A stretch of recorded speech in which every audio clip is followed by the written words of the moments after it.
Sometimes what we celebrate the loudest hides the most secrets. That's a line from the Royal Examiner, where public symbols are dissected to reveal deeper truths. And few symbols are more celebrated or more mysterious than the Statue of Liberty. We've all seen her, towering, torch raised high, a symbol of freedom, hope, and democracy. But what if Lady Liberty wasn't just a patriotic beacon? What if she was also a puzzle? One whose pieces stretch across continents, ideologies, and centuries. In this story, we're not here to repeat the same old textbook history.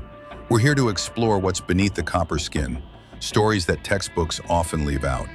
We'll dive into the untold narratives, the strange coincidences, the overlooked facts, and yes, the whispered conspiracy theories that surround one of America's most iconic faces. She's hailed as a gift of friendship from France. But was that the full story? Why was the statue originally designed for Egypt? Why did it take over 20 years from concept to construction? And what's with the chains at her feet? Chains that are often cropped out of most photographs. You'll discover the true origin of the statue's design and how it wasn't originally meant for America at all. You'll hear how the construction of Lady Liberty was filled with political tension, financial chaos, and strange delays. You'll explore the bizarre symbolism embedded in her features, right down to the tablet in her hand and the broken shackles beneath her feet. We'll touch on allegations of espionage and coded messages. Was she ever used for more than inspiration? And how a structure built to welcome immigrants may have become something far more complex over the decades. Because symbols carry meaning, but sometimes they also carry messages, intentional or otherwise. And those messages can evolve or even be distorted over time. The idea for the statue began not in America, but in the mind of French law professor and anti-slavery activist Edouard René de la Boulaye. In 1865, he suggested creating a monument to honor the shared values of liberty between the US and France, shortly after the end of the American Civil War. But here's where it gets murky. La Boulaye was also sending a message to the French government. At the time, France was under the rule of Napoleon III, and La Boulaye, a staunch Republican, saw the US as a model for the kind of democracy France should become. In a way, the statue was both a gift to America and a protest within France. The sculptor he partnered with, Frédéric Auguste Bartholdi, had even grander ambitions. His earlier designs? A colossal woman holding a lantern meant for the Suez Canal in Egypt. Yes, Lady Liberty wasn't originally envisioned as an American figure at all. She was first imagined as an Arab peasant woman guiding ships through the desert night. When that project fell through due to funding issues, Bartholdi repurposed the idea, but with a new target, the United States. Some believe it resembles a keystone, a nod to Masonic symbolism, knowledge, or divine order. Then there are the chains at her feet. They're rarely photographed. These broken shackles represent the end of slavery, added quietly, perhaps too quietly. At the time, America was still grappling with racial tension. Making the chains more prominent could have sparked backlash, so they remained underfoot, literally. Her seven-pointed crown, said to represent the 7 continents. But the number 7 also appears in religious texts, esoteric teachings, and conspiracy theories alike. Her rays might represent not geography, but divine enlightenment or global influence. Inside the statue lies another mystery, the skeleton. Designed by Gustave Eiffel, it was revolutionary. It allowed the statue to move slightly with the wind, up to 3 inches at the torch. Eiffel's flexible design was decades ahead of its time. Some believe he used knowledge from classified military projects. Liberty's copper skin is so thin, it can be dented with a hard knock. Most of it came from Norway, not France. Some theories suggest this copper had special properties, perhaps linked to electromagnetic testing, possibly involving wartime radio or early signaling technologies. The statue was shipped in 214 crates. Some shipping records are missing. Some researchers claim the statue was modified in New York, perhaps even rebuilt partially, raising questions about whether we're seeing Bartholdi's original vision or something altered. And what about her lesser-known roles? During wartime, the torch's light was dimmed or turned off. Surveillance posts were reportedly installed during both World Wars. Some say the torch functioned as a makeshift signal tower or lookout. And there's the psychological effect.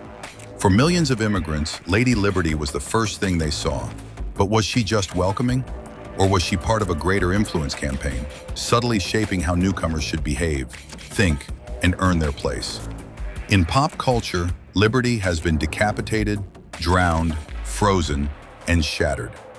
Films like Planet of the Apes and Cloverfield turned her into a symbol of collapse, fear, or failure.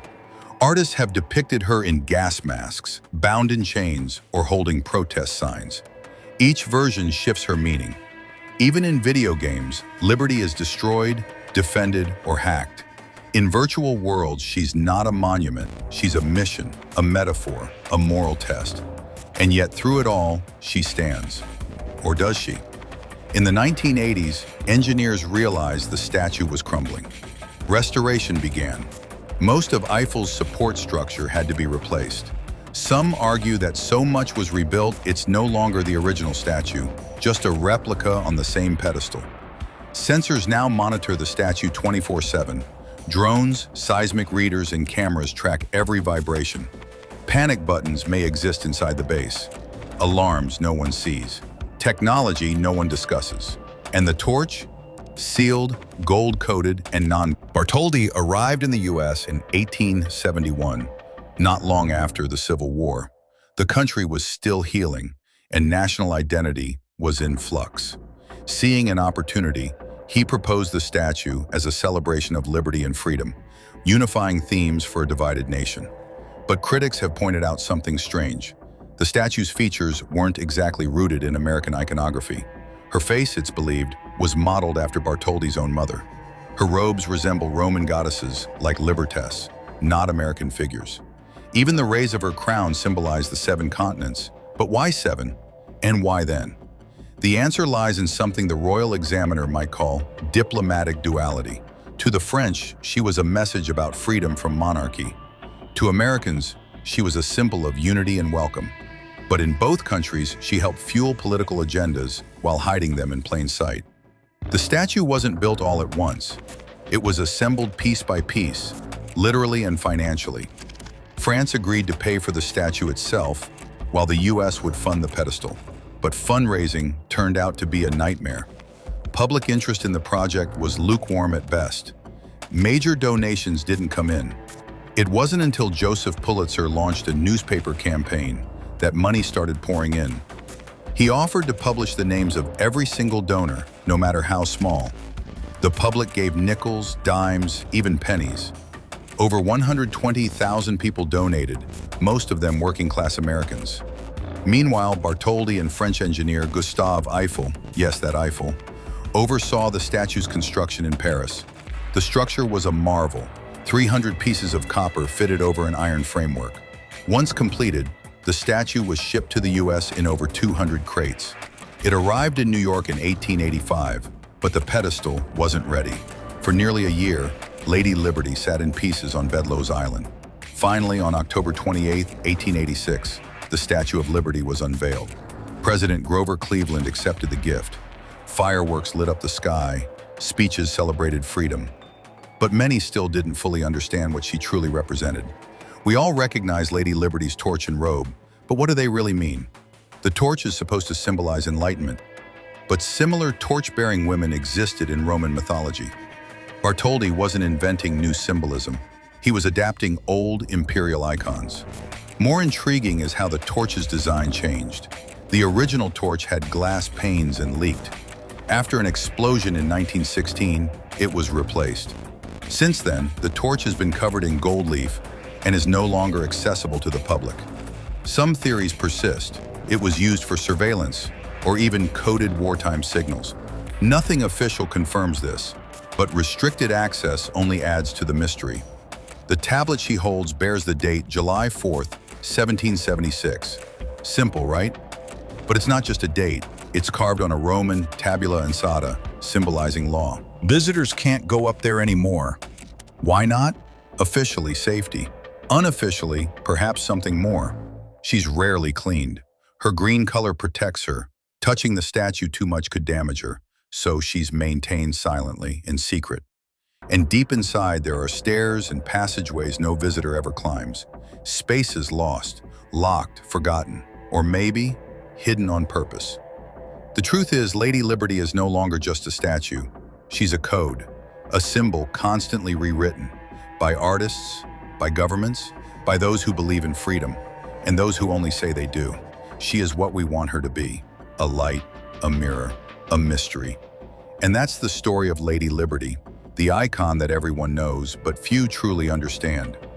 If you found this documentary illuminating, don't forget to subscribe for more deep dives into iconic faces of the USA. There's always more beneath the surface, more secrets behind every symbol. Because, like the Royal Examiner says, what makes a monument powerful isn't what's on display, it's what it invites you to ask.